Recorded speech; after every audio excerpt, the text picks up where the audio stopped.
आज आपण बोलणार आहोत थायरॉइड. प्रथम थायरॉइड हे आपल्या शरीरामध्ये काय काम करतं, तर मेटाबॉलिझम पासून बॉडी टेम्परेचर मेंटेन करणं, वेट मेंटेन करणं. स्त्रियांच्या बाबतीत जर बोलायचं झालं तर सर्व हार्मोन्स जे आहे मेन्सेसचे, ओव्हुलेशन होणं, ओव्हुलेशन न होणं, ह्या सगळ्या गोष्टी ज्या आहेत तर थायरॉइड हार्मोनमुळेच ह्या सगळ्या गोष्टी पॉसिबल होत असतात. थायरॉइडचे प्रकार कुठले? हायपोथायरॉइडिझम आणि हायपरथायरॉइडिझम असे दोन प्रकार हे कॉमनली बघायला मिळतात आणि या व्यवहारात आणखी प्रकार आहेत, सब क्लिनिकल हायपोथायरॉइडिझम आणि क्लिनिकल हायपोथायरॉइडिझम. लक्षणांच्या बाबतीत जर बोलायचं झालं तर हायपोथायरॉइडिझम आणि हायपरथायरॉइडिझम या दोघांमध्ये काही लक्षणंही कॉमन असतात, जसं की स्किन ड्राय होणं, हेअर फॉल होणं, अंग सतत दुखणं, पाय सतत दुखत असणं, शिवाय एजिंग फास्ट होणं. ह्या लोकांमध्ये हे दोघांमध्येही कॉमन दिसत असतं. स्पेसिफिकली जर बोलायचं झालं तर हायपोथायरॉइडिझम मध्ये वजन हे वाढत असतं आणि हायपरथायरॉइडिझम मध्ये वजन हे कमी होत असतं. तर हायपोथायरॉइडिझम मध्ये पल्स रेट हा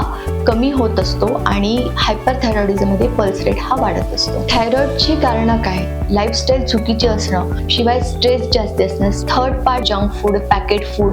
आयुर्वेदानुसार थायरॉइडची ट्रीटमेंट काय? शतावरी, शंख, पुनर्नवा यासारख्या औषधांचा उपयोग छान होतो. स्ट्रेस लेवलने थायरॉइड तुमचं वाढलेलं असेल तर जटामांसी सारखे जे काय औषधं आयुर्वेदामध्ये सांगितले आहेत त्याचा उपयोग जर केला तर नक्कीच तुमचं थायरॉइड लेवल ही कमी यायला मदत होते. दुसरा पार्ट येतो लाईफस्टाईल करेक्ट करणं हे गरजेचं असतं, कारण हा लाईफस्टाईलशी रिलेटेड डिसीज आहे. पंचकर्मामध्ये वमनाचा जो काय सांगितलं, वमन, विरेचन आणि बस्ती आणि नस्य हे जे 4 कर्म जे आहेत पंचकर्मांमधले, तर हे मोस्टली थायरॉइडसाठी क्युअर करायला खूपच छान मदत होत असते. शिवाय प्राणायाम करणं हेही गरजेचं असतं, योगा करणं हेही गरजेचं असतं, जेणेकरून तुमचं मेटाबॉलिझम जे आहे ते योगाने चांगलं होतं.